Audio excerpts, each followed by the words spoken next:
In chapter 1053 was the first time in One Piece we got the location of Pluton, which was first ever mentioned by Crocodile in chapter 192.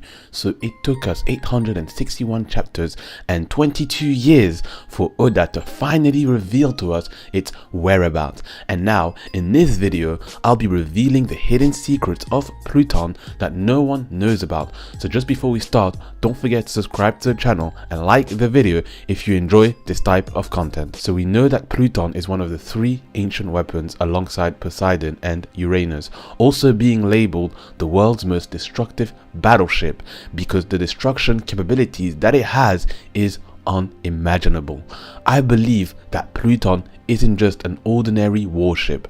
Judging from the reaction we got from Frankie and Iceberg the first time they ever saw the blueprints, and Frankie questioning if a human would even be able to build this, Pluton must be a weapon that far surpasses our expectations. So no, I don't think that it's just a simple warship, but I believe that it's a weapon that has different forms and can travel anywhere in the world, making it the ultimate battleship. Pluton can be used in 3 different environments: under the sea, on land, and in the sky. That's right, for Pluton to be the ultimate warship, it'll have to be able to navigate literally anywhere. There should be no limits for it. Oda has already shown us ships that have been able to travel in those environments. The first one is Law's submarine called the Polar Tang. Next is the snail ships that belong to the Germa 66, which are able to travel on water and on land, which we've seen them climbing the Red Line. And lastly, there are many flying ships in One Piece, like the Arc Maxim, the Thousand Sunny with the coup de burst, which flies temporarily, and the Flying Dutchman. But there's no ships in One Piece that has all these travel possibilities in just one, except Pluton. After all, Pluton being able to set sail on land, sky, or the sea would go well with the idea of it being the ultimate warship. Oda has already shown us that this is possible with the Thousand Sunny. We know that Frankie had Pluton's blueprint for many years before he burnt it in Annie's lobby, so it would make sense that he took inspiration from it when he made the Thousand Sunny.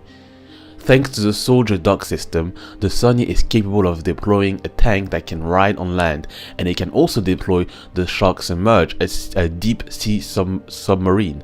So similarly to the Sunny, Pluton would be able to accomplish this, but do it more efficiently and on a much larger scale.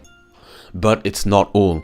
Pluton would also be able to fly in the sky and probably even into space, just like the Arc Maxim that we saw in Skypiea. We know that life in space exists thanks to the cover space we got from Ener, and since we were also shown the pirates that were on the moon, so there could be other planets to visit, and the ancient weapon Pluton would be the only warship capable to undertake a stellar journey of this magnitude. By doing more research into this theory, I found that there is an anime movie actually called Yamato the Battleship.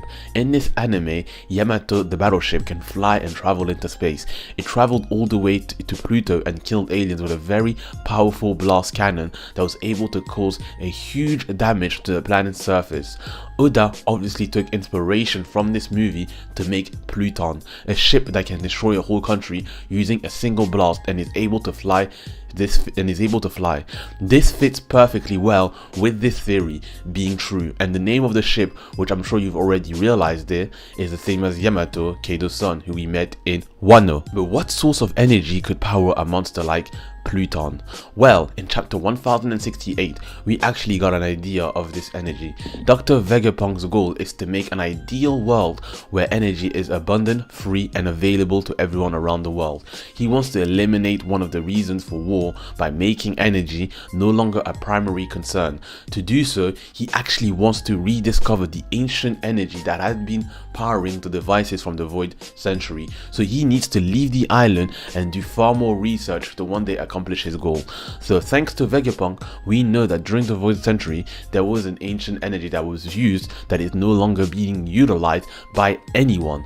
The power source that the ancient kingdom had 900 years ago would be the very energy they need to power up Pluton, and it makes sense because the ancient weapons were made by the ancient kingdom for their war against the great enemy that they faced. It was also the energy they used to animate the mechanized soldier that they found on Egghead, which was one of the ancient devices that was made by the ancient kingdom more than 800 years ago. So they had a technology that is now long gone, and I believe that when we find out these ancient technologies that they have, they'll eventually find what the pulses they use to power up their devices, and we'll use it the same way they did to finally animate Pluton and activate the ancient weapon. But on Egghead, Vegapunk has actually already revealed to us what was the source of the energy that they used to power their devices. It was indeed mentioned to us in chapter 1065, the Eternal Flame. That's right, Vegapunk Lilius told the Straw Hats that with the unlimited energy that would be provided by the Eternal Flame, they would be able to create a sun.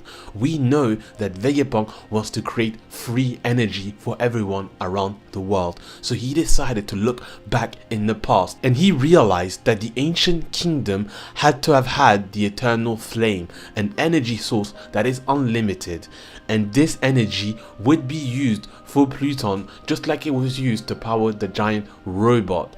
But what we can ask ourselves now is, where would this energy be provided from, and how would it be able to be used by Pluton? Luffy might quite possibly be the key to all of this, since Vegapunk wants to create an actual sun to power all his devices, and it would be an unlimited energy, and that same sun was used to power the ancient kingdom. Why would it not simply just be Nika, the sun god? He would be able to manifest an unlimited energy that could be exactly what Vegapunk has been searching for. There's other examples of devil fruits being used to power devices, such as Ace with his yellow raft, which is powered by Ace's Mera Mera no Mi.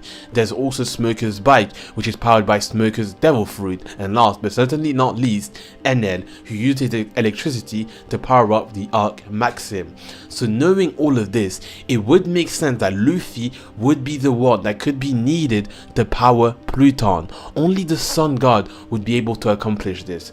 This would explain why Oden wanted to open up Wano's borders only when Joy Boy appeared.